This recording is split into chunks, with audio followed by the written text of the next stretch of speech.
Bonjour à tous, bonjour à tous, bonjour à toutes, bonjour à tous, bonjour à tous. J'espère que vous allez tous très bien, que tout le monde est en bonne santé, que vous êtes heureux, que vous êtes content, que vous êtes joyeux. Je tourne cette vidéo, il est actuellement 23h11. Mon câble micro fonctionne, visiblement. Bon, ça ne donne rien à comprendre. J'ai beaucoup hésité à faire cette vidéo parce que je sors tout juste de la séance des Gardiens de la Galaxie. Volume 3, réalisé par James Gunn. D'ailleurs, mon pote Alexandre m'a offert ce magnifique pot de popcorn. Voilà, les Gardiens de la Galaxie 3, il est formidable, il est magnifique. Bref, donc gros big up à lui. Là, je vais avoir du mal à parler de ce film. Je vais avoir du mal, enfin, j'ai beaucoup de choses à dire, mais on en parle tout de suite après le générique. Elle a kiffé la mélo, là j'suis dans le thème, j'suis dans ça. Elle a kiffé la mélo, là j'suis dans le thème, j'suis dans ça. Elle a kiffé la mélo, là j'suis dans le thème, j'suis dans ça. Elle a kiffé la mélo, là j'suis dans le thème, j'suis dans ça. Elle a kiffé la mélo, j'suis dans ça. Elle a kiffé la mélo, j'suis dans ça. Elle a kiffé la mélo, j'suis dans ça.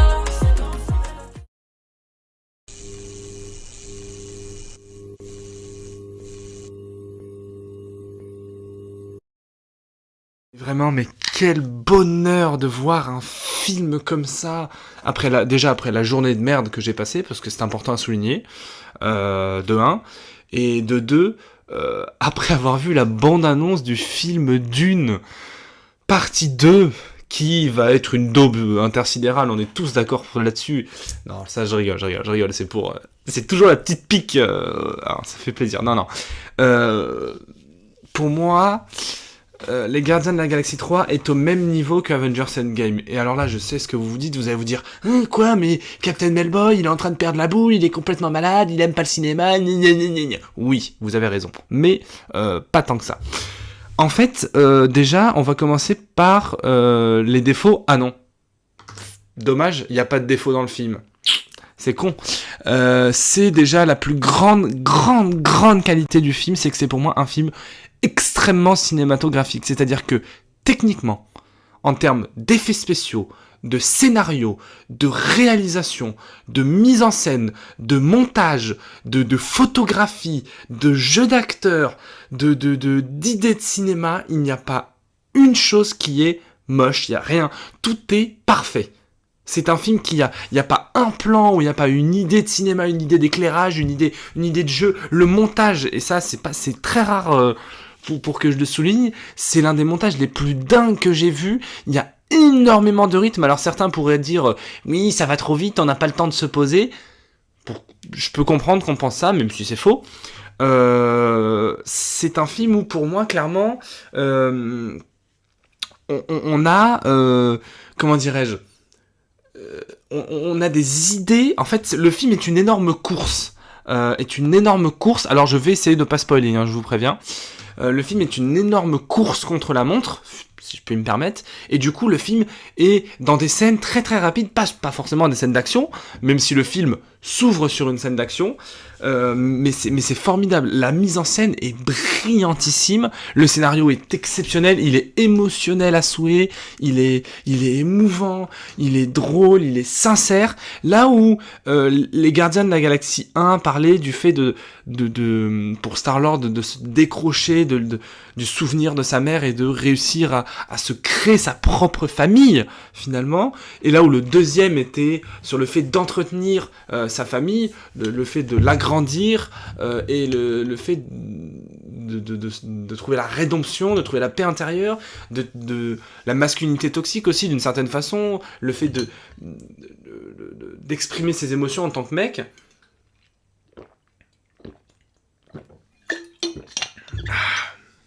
Buvez du Jet 27, c'est formidable.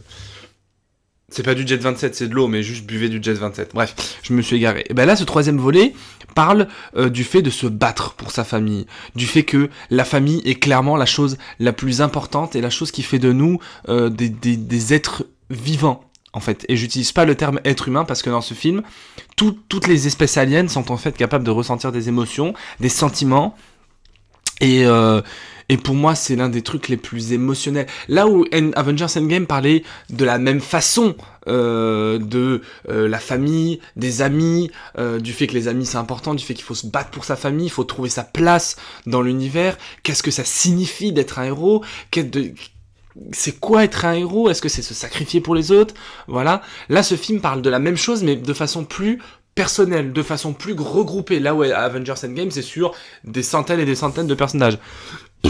Oh, il était violent, celui-ci, Aliénor, elle va pas aimer. Bon, c'est pas grave. Je suis complètement fou, bref.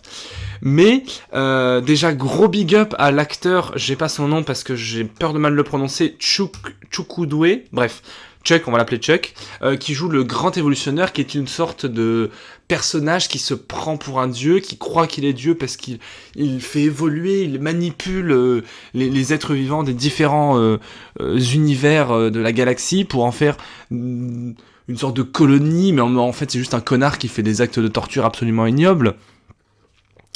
Je trouve que en fait James Gunn, au fur et à mesure, il a fait donc quelques films avant les Gardiens de la Galaxie 1, mais c'est les Gardiens qui l'ont fait connaître. Ensuite, il a fait les Gardiens de la Galaxie 2, puis le spécial Noël, puis les Gardiens de la Galaxie 3, et il a fait aussi Suicide Squad 2. Il réalisera prochainement le film Superman pour DC Comics. Donc moi, ça me dérange pas de le voir passer chez DC Comics, et je trouve qu'en fait, il prend une voie de réalisateur qui est très autorisant. C'est-à-dire que maintenant, même s'il fait des gros films de super-héros pour les studios américains avec des millions de dollars, etc., c'est quand même un mec qui écrit ses scénarios, c'est un mec qui fait des projets personnels, parce que y a rien qu'à voir les making-of, les interviews et tout, tu sens que le mec bosse en famille. Le mec, Kraglin, dans les Gardiens de la Galaxie, c'est son frère, on a aussi sa femme qui fait un petit caméo, on a Nathan Fillion, l'acteur de Castle, qui est un de ses amis, donc c'est un mec qui prend une voix de réalisateur très auteur en fait. C'est un mec qui est devenu mature. C'est là où les blagues dans les Gardiens de la Galaxie 1 étaient très drôles, hein, et elles sont toujours très drôles. Elles partaient dans un niveau qui est peut-être un peu plus bas que les blagues qu'on a dans ce troisième volet, parce qu'on a énormément de blagues, hein. On a beaucoup d'émotions dans ce volet, mais on a aussi des blagues toujours aussi drôles, toujours aussi fun. C'est un film qui est... en fait, je vais préférer Avengers Endgame parce que Avengers, bien entendu, a grandi en moi. Et puis Avengers, il y avait le côté Endgame, il y avait le côté fin, il y avait le côté fin d'une époque, fin d'une ère. Et puis il y avait Captain America, il y avait Œil de Faucon, il y avait Spider-Man, il y avait Doctor Strange, il y avait... Voilà, j'adore les Gardiens, attention, ne me faites pas dire ce que je n'ai pas dit, mais pour moi, il est au même niveau qu'Avengers Endgame. Et je vais dire un truc, c'est que c'est le film du MCU le mieux mis en scène. Je vous le jure.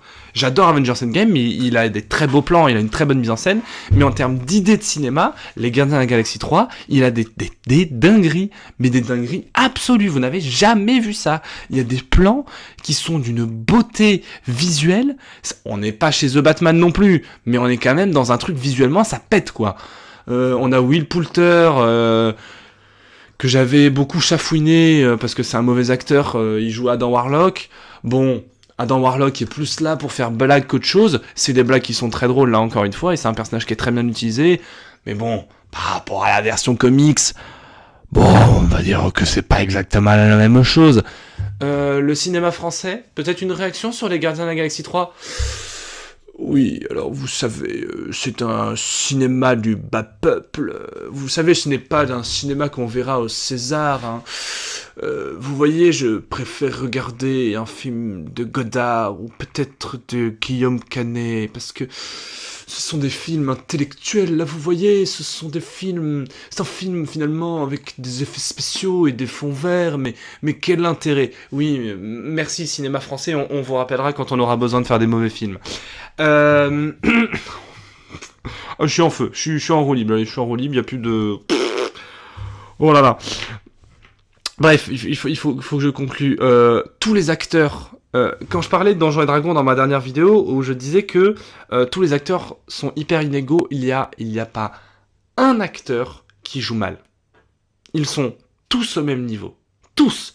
Le méchant est brillantissime, il a des espèces de ruptures d'énergie Pour mes copains théâtreux, ils comprendront ce terme. Vraiment, il peut passer d'une sorte de froideur presque à l'énervement le plus soudain.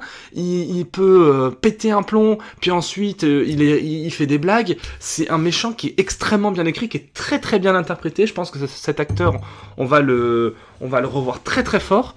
Donc ouais, non, c'est un chef-d'œuvre absolu ce film. C'est un chef-d'œuvre absolu, vraiment. Enfin, en fait, voilà, je vais dire, James Gunn appelle Denis Villeneuve, dis-lui, gars, si tu veux faire de la science-fiction poétique, regarde Les Gardiens de la Galaxie 3, en fait. C'est tout. Parce que, oui, on peut faire de la poésie, et on peut faire de l'émotion avec des effets spéciaux, des super pouvoirs, et des gros vaisseaux spatiaux qui s'envoient des missiles à la gueule, sans faire un film en AVC, quoi, finalement. Et puis, un petit mot sur Amson Mix Volume 3, donc la musique utilisée dans ce film, c'est parfait. C'est brillant. Vraiment, j'ai presque du mal à m'arrêter de parler de ce film, je pourrais vous en parler jusqu'à demain matin, quoi. C'est parfait. C'est tout simplement parfait. J'ai rien d'autre à vous dire. Ça joue bien, cinématographiquement c'est formidable. Alors oui, je sais que je vous ai déjà dit ça, oui, c'est le meilleur Marvel depuis Avengers Endgame.